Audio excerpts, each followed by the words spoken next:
Jai Atmeshwar. My salutations to all pious souls. Few years ago, I had been given a proposal to name a Shiva temple at Junagadh and Jamnagar district. And then I had named it as Jai Atmeshwar. Whenever the Namkaran takes place, then one is in high state of meditation, and then the most appropriate name comes naturally. This is a very subtle process.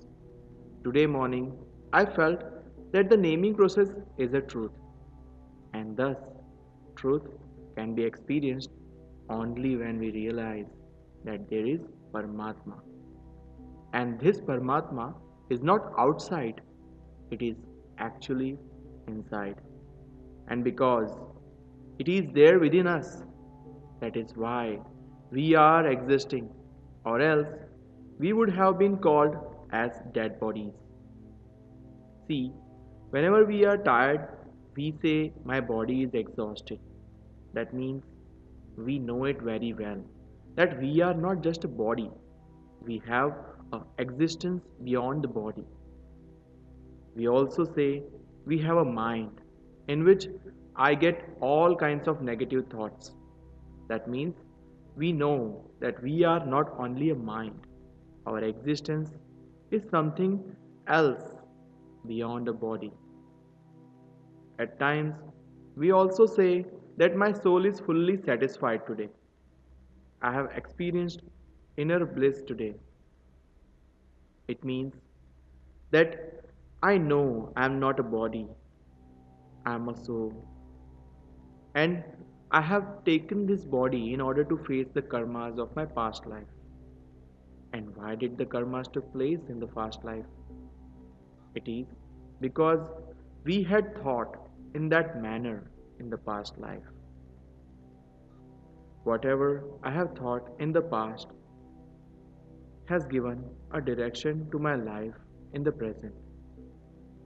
The reason for a man's birth is not in his karma, rather, it is in his thoughts. That means first we think, later we act according to our thoughts, and then we take another birth to face those karmas. And when we take a new life to face the karmas of the past,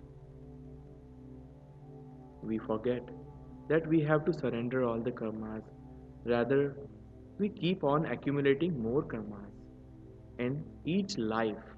And then this vicious circle of karmas goes on and on and on.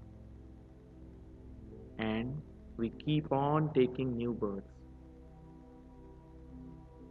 And the circle of life and death goes on.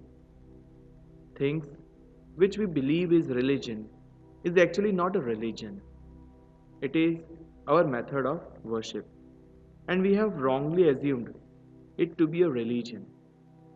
Actually, this method of worship is something else, and the religion of human is something else.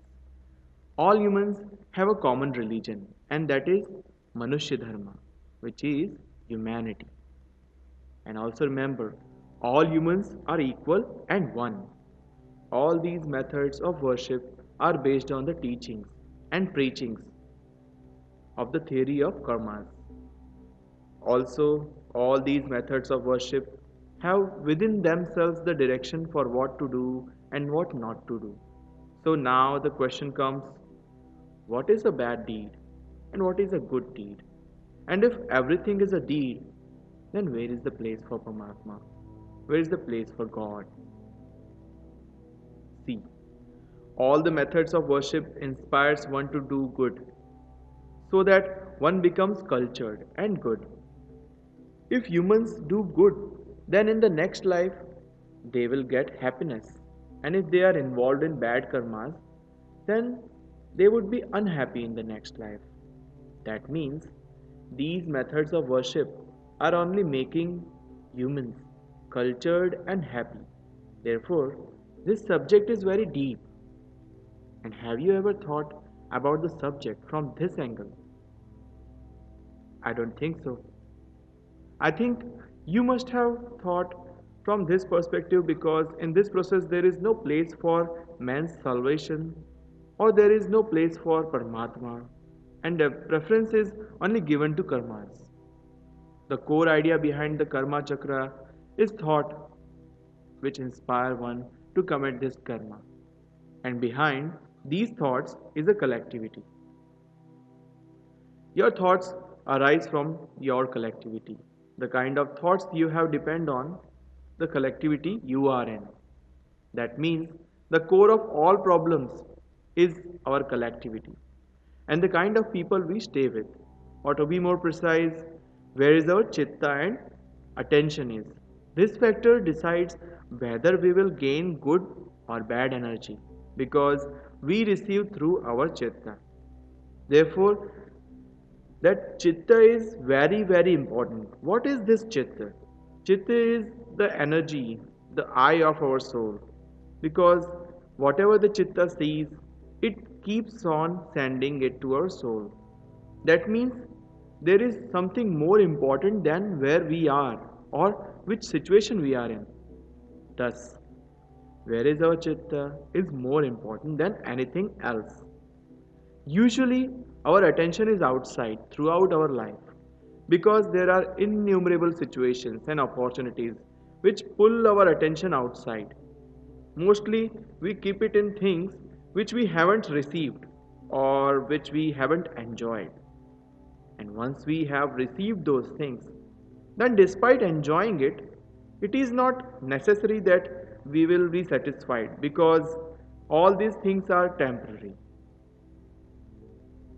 If a person's attention is inclined towards enjoying these temporary things in life, then despite having these things, all kinds of facilities, then to this chitta would remain dissatisfied, as it would keep wandering in different things.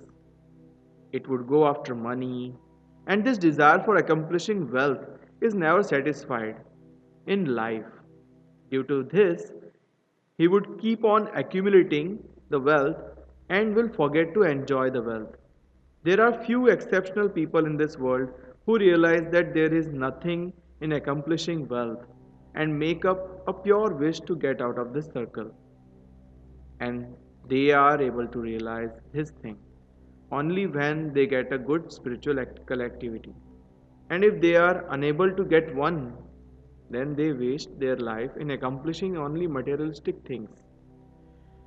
They waste their life in accomplishing wealth, and after they leave this world, their children fight for the same wealth. Therefore, the same wealth becomes the cause of discord after their demise. Once, I saw a cartoon in newspaper. In the first picture, a policeman was running after a thief. In the second picture, the thief succeeded in running away from the policeman. In third picture, the police was chasing the thief. And in the fourth picture, the policeman was running ahead of the thief.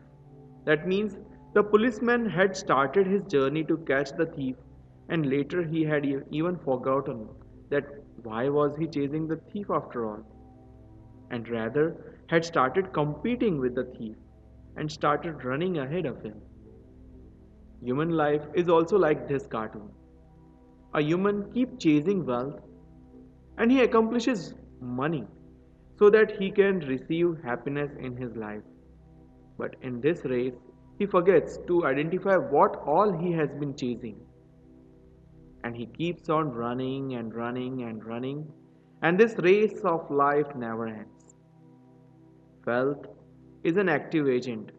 The more you chase it, it will run more speedily, and you would never be able to receive satisfaction.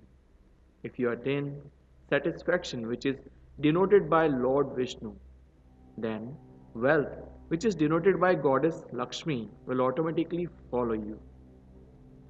This is a innate experience of my life. We believe that the money or wealth which we have got in our life is because of our hardship. But in actuality, It is a result of the efforts of our family members, friends, and relatives. And that is why we keep on distributing that wealth among our near and dear ones.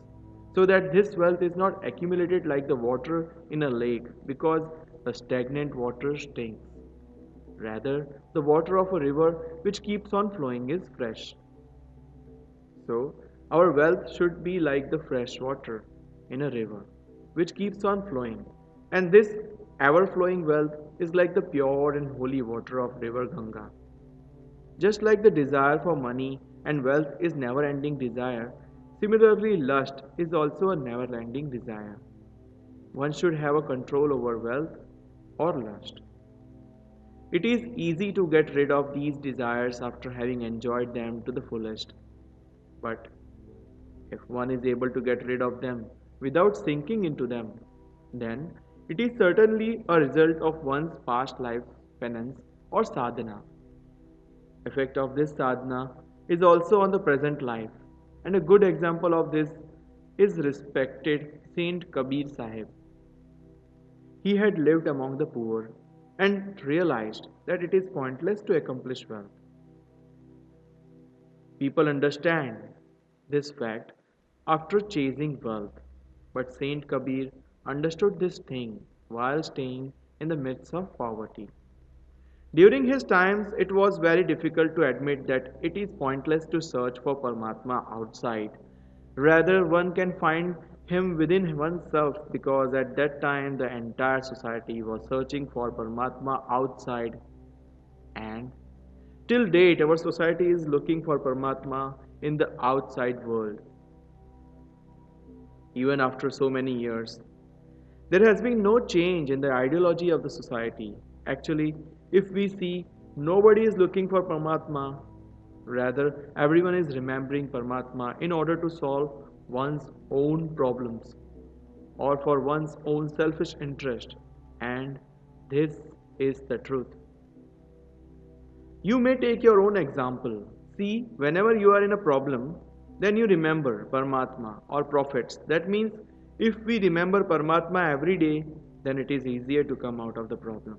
The search for the outer Paramatma is also an endless race, wherein the life will end but the race will never end. Man doesn't have trust or faith on oneself. And in order to have the trust, man always needs someone else. Due to this, whether it is the religion field or the spiritual field, man is not independent. Paramatma is within us, but if we do not keep our chitta inside, then we cannot see that our Atmeshwar, that is the inner Paramatma. It is similar to the fact that in order to see one's face, one needs a mirror. Without a mirror, one cannot see one's face. Mirror has a very significant role in our life. Just imagine if there would have been no mirror, then in order to see oneself, in order to know oneself, in order to know how one looks like, we would have to always ask others.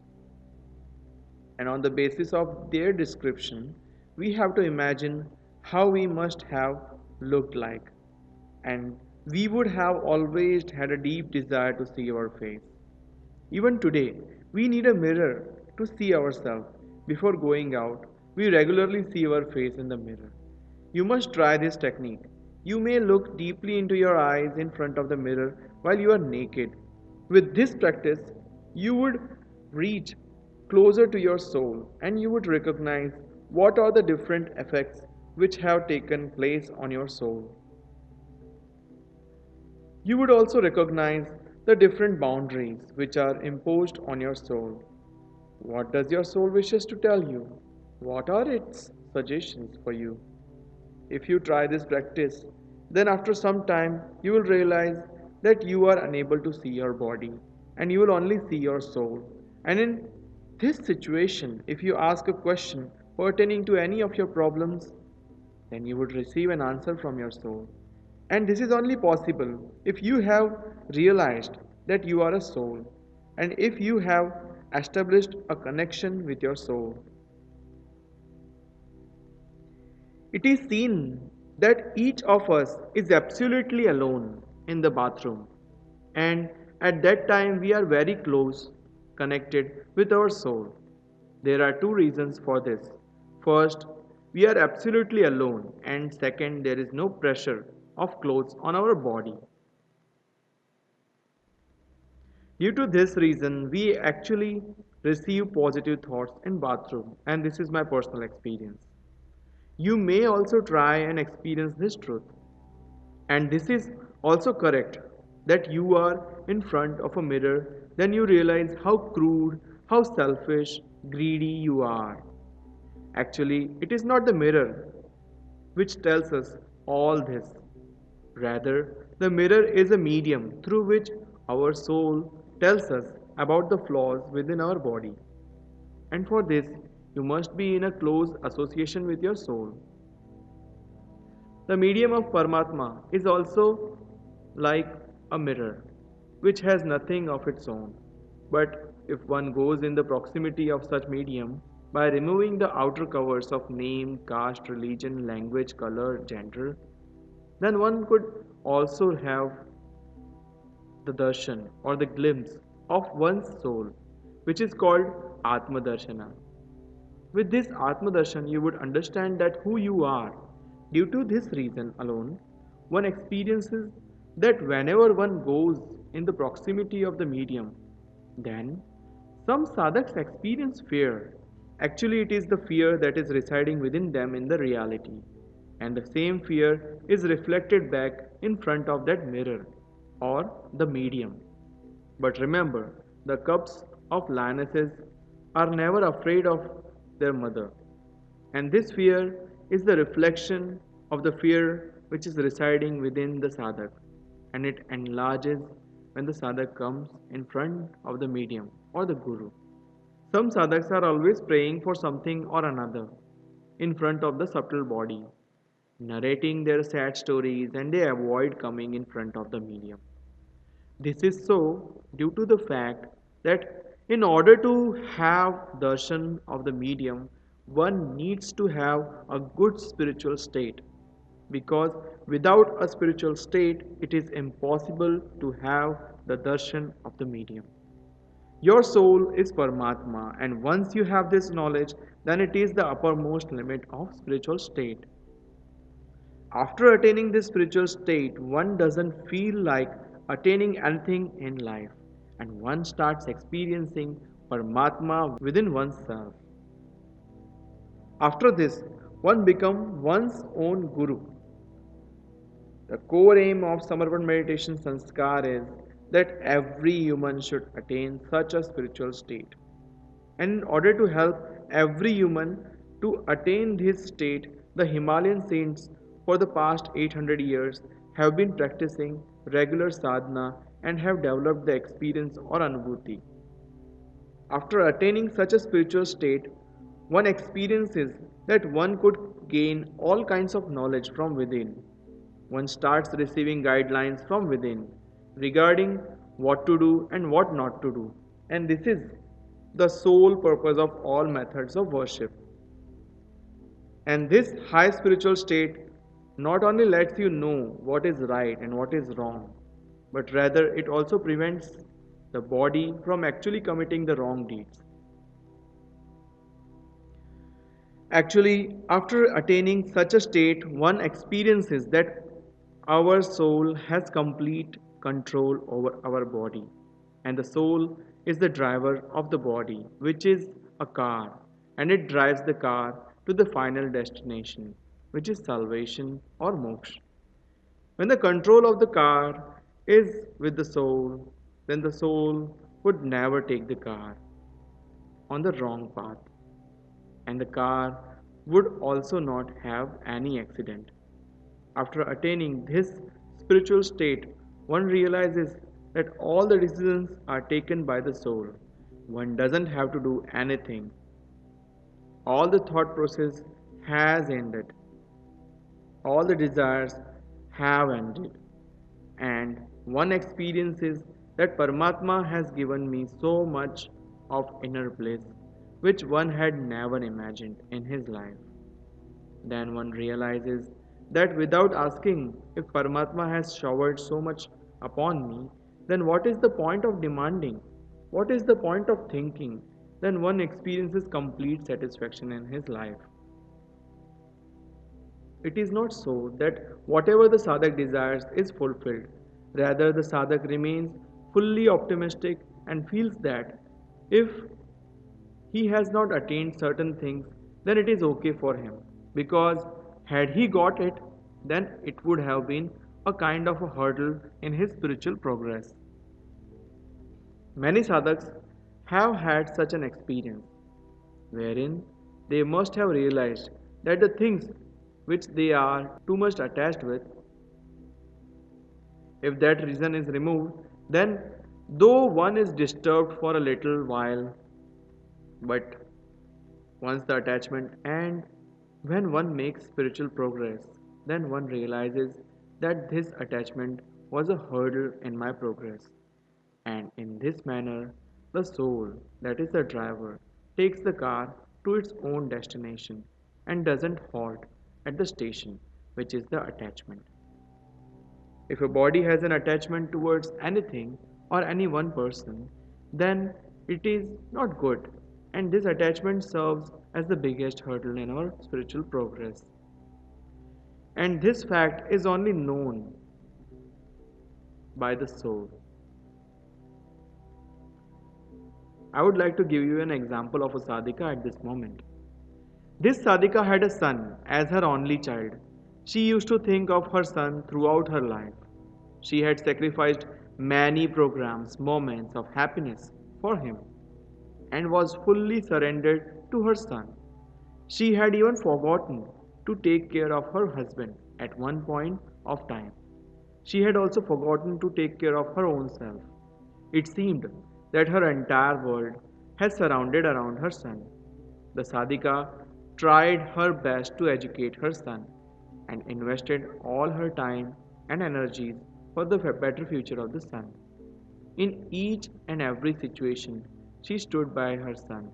Later, she sold all her jewelry in order to send her son abroad for higher education and kept on supporting him financially during all times. After some time, her husband passed away, and now her entire attention was on her son, who was living abroad. The boy kept on pursuing different courses and avoided returning back home. Later, he settled abroad and married there and never came back home. And the mother kept on waiting that next year he would come, and he kept on avoiding. Slowly and slowly, the mental condition of the mother deteriorated, and she started thinking of suicide because she felt that she had not even taken care of her husband because of this child and had also forgotten to bother about her own self. But this boy has married without my consent and has settled abroad and has disrespected me. Later, she realized that one should not do anything for anyone with such an expectation or sacrifice to that much extent that one feels that one has done so much and has not received anything in return. When she decided to commit suicide at that point, Samarpan Dhyan Sanskar entered her life. Today, she is spreading the message of this meditation technique by tracing her own example. And she explains that attachment for her son was the greatest hurdle in her spiritual progress. The moment that the attachment ended, her soul started progressing, and she tells others that now her soul helps her in getting rid of different attachments and making spiritual progress. The soul can help one in this because the physical desire have no effect on the soul. It has no relations. The only wish of the soul is to attain moksha. Attaining liberation is not the wish, rather, it is the innate religion of the soul. Just like the inner quality of water is to flow, the inner quality of fire is to burn. Similarly, every soul has the inner religion which is attaining moksha. First and foremost, every human needs to realize that one is a soul. Mostly, humans spend their life under the influence of the body and they die under its influence. Throughout the life, one doesn't realize that one is a soul. Some intelligent ones live under the influence of their mind and they try to find out a reason behind everything. Due to this, they are unable to develop a connection with the soul because the intellect separates one from the soul. The intellect inspires one to collect all kinds of knowledge except the inner knowledge, and such kind of people are unable to gain the inner knowledge and keep on trying to gain all kinds of outer knowledge in the world. And third kind of people are yogi. Such people are concerned about their inner self. They are interested to know their own qualities, capacities, and are bothered about their own flaws and try to overcome them and spend their lives by staying detached from the materialistic things. They succeed in attaining a free state in the life, and this karma free state is called state of moksha. I believe that such a state cannot be achieved by any method of worship. Rather, it can be attained only by yoga. You may also think about this aspect because all methods of worship prevent us from doing wrong deeds and inspire us to do good deeds. Whether you do bad deeds or good deeds in your lifetime, one shall have to take another life in order to face those karmic deeds. Yoga is the only medium through which one can get rid of all karmic deeds. When one has no account of good deeds or bad deeds, then there is no question of taking new life or facing the deeds. But this state of yoga could be achieved when one has turned inwards, antarmukhi, and one can turn inwards only when one has attained Paramatma in his lifetime. Because without attaining Paramatmas, one's search would always be outward, and when one's chitta is searching the Paramatma outside, then how would it be inside? We can turn antarmukhi in our life only when the present medium of Paramatma arrives in a life. And when we accept this medium as the true medium of Paramatma, then we achieve the biggest satisfaction in life. And our search for the Paramatma will end. Paramatma is a universal power, a Vishwa Chetana, and not a person. Whoever we believe is Paramatma is actually the medium of Paramatma, because the Chaitanya of the medium of Paramatma is flowing through him. Therefore, in order to feel the universal consciousness, one has to focus on the flow of Param Chaitanya and not on the body of the medium. Due to this, one has to accept the medium as Paramatma and not as a human figure because no human body can be Paramatma. But when we accept the Guru as Paramatma, then our receiving capacity becomes 100% and we start receiving the universal consciousness flowing through this medium. And our inner journey commences, which helps us in becoming Antarmukhi. Then our outer search for Paramatma ends and we start experiencing Paramatma within. Until such a living medium of Paramatma arrives in our life, till then our search for Paramatma is always outside. It has been our habit and practice to search for Paramatma in the outside world. It is also because of the strong belief which has been infused in our minds since childhood that Paramatma lies outside. It is very difficult to break this old belief structure, and very few lucky ones are able to move out of this strong belief. Whenever we attain an antarmukhi state, then automatically our chitta also turns inward. And when our chitta turns inward, we first and foremost see our own flaws, which is otherwise an impossible task.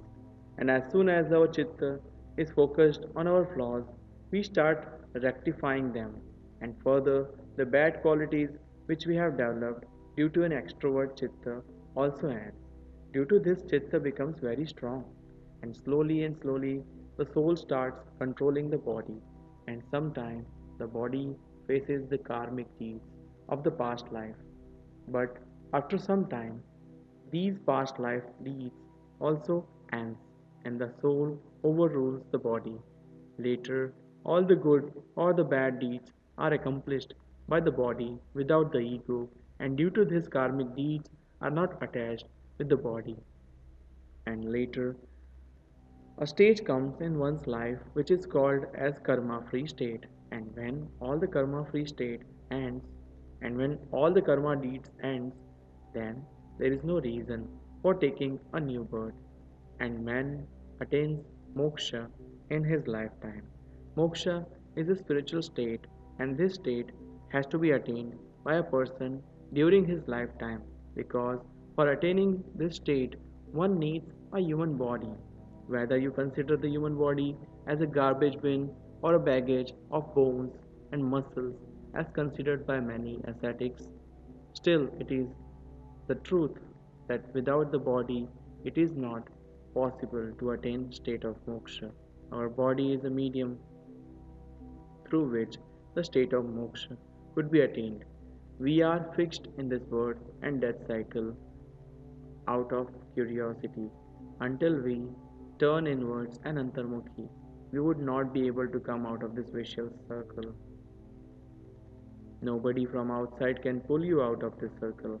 It is only you who can come out of this cycle. Our relations are like our colleagues. The moments we are transferred from a place, we would leave all our colleagues behind. Similarly, we go to a new place, we have new colleagues.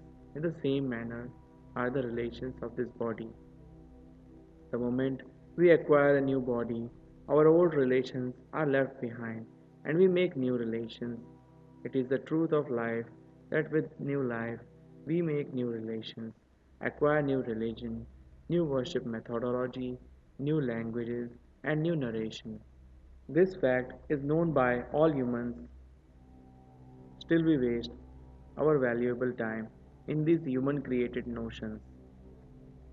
Truth is that we are soul. This is the permanent truth.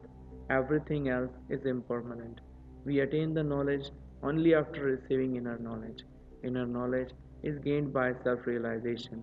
The self realization is only a process in one's life which has to be attained from outside because we cannot light our own lamp. Beside this, there is nothing which one can gain from outside. Whatever you believe in Paramatma is actually not residing outside, rather, it is residing within you. Your soul is Paramatma, the God. It is the Atmeshwar.